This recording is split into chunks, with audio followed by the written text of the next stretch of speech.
What's up, guys? Welcome back to the channel. Here we are with another reaction video. In this one we got, it's a shame that we have been doing this for 75 years. Decolonization, Modi, Keerthi history. Before we can dive into this reaction, make sure you guys subscribe, ring notification bell, get a video a thumbs up.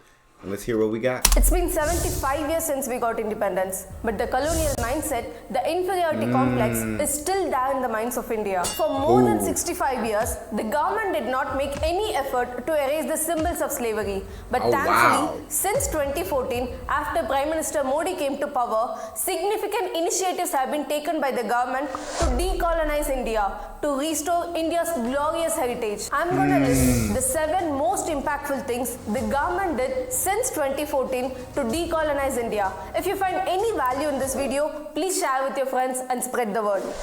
I just feel like there's so many videos I watch before she goes into it where I feel like Modi's done so much for the country of India. And Modi's been a real humongous piece in changing the narrative of India.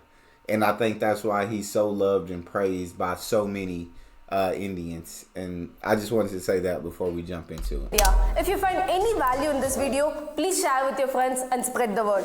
Number 1, Abide With Me to A Mere Watan Ke Logon. Abide With Me is a Christian anthem which was played at the wedding of Queen Elizabeth II. This hymn has been part of the beating retreat ceremony of India's Republic Day celebrations since 1950. I do not understand why did the independent India took up the Christian anthem composed by the Britishers to celebrate the Republic Day. Especially that day should be about remembering our freedom fighters and realizing how glorious our heritage was. I'm ashamed to even admit that we have been doing this for 75 years.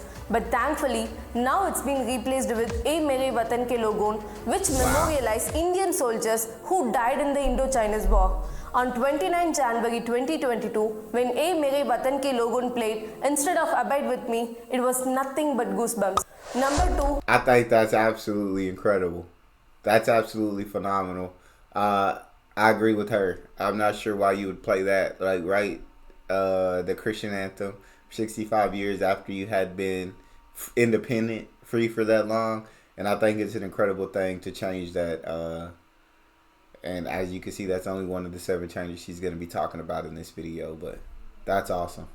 A new ensign for Indian Navy. The St. George Cross has been removed from Indian Navy's new flag. Instead, it now features the national emblem with the tricolour on the top left corner of the flag.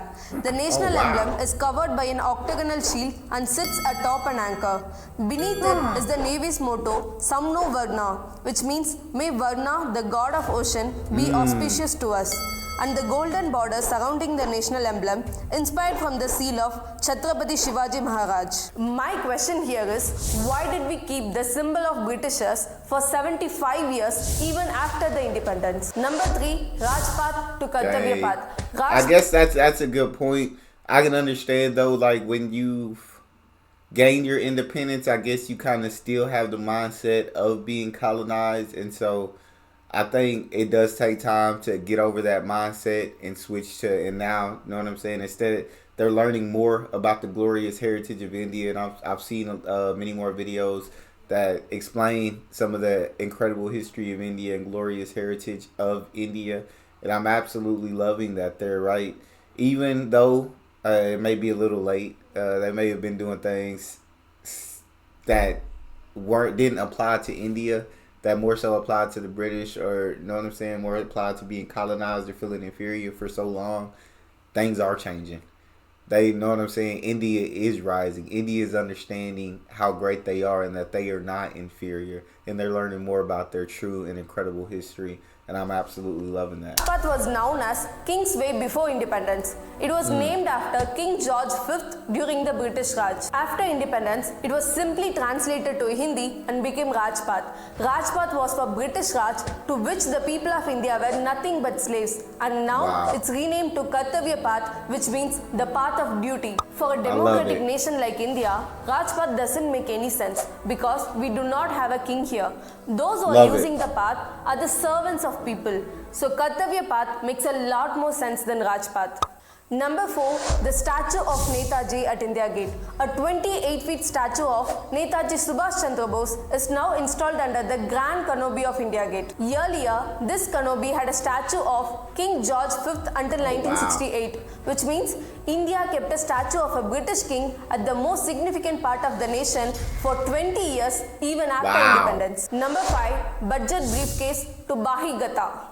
In 2019, Finance Minister Nirmala Sitharaman made history by dropping the budget briefcase culture and opting a Bahi Kata to carry the budget papers. Number Love 6, that. I love all of these things that India is doing, right, to get rid of any colonizer's history, right, and to get it back to, hey, this is the glorious and incredible nation of India, and we want everything here to represent us and not anybody else.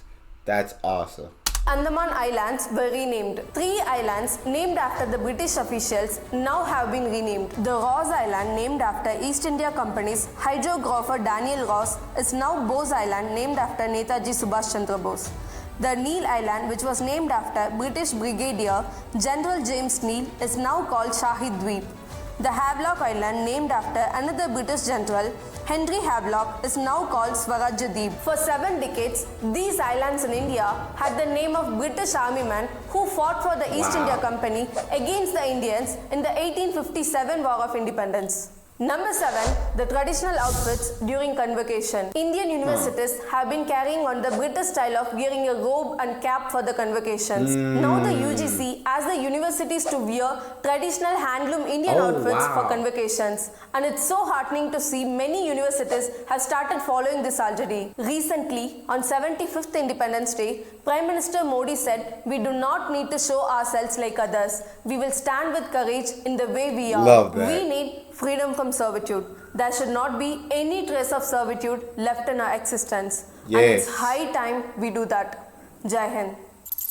Absolutely love that video so much. Yes, India, you guys are absolutely phenomenal nation. You are an incredible country, and you're incredible because of who you are, not because of any other country, not because of British history, not because of any history, but because of what the history of India. And know what I'm saying? I think Modi's been absolutely huge. From the videos I've watched. I can only go from the videos I've watched. And I've only watched Indian videos for a short period of time. So I may be wrong in a lot of things that I say, and I completely apologize. But from what I've seen, I think Modi's definitely been huge. And like I said, changing the narrative of India. But that's all we have for this video. If you guys enjoyed that reaction, make sure you go check out that one as well. Also, make sure you subscribe, ring notification bell, give the video a thumbs up. It's your boy Neal, out.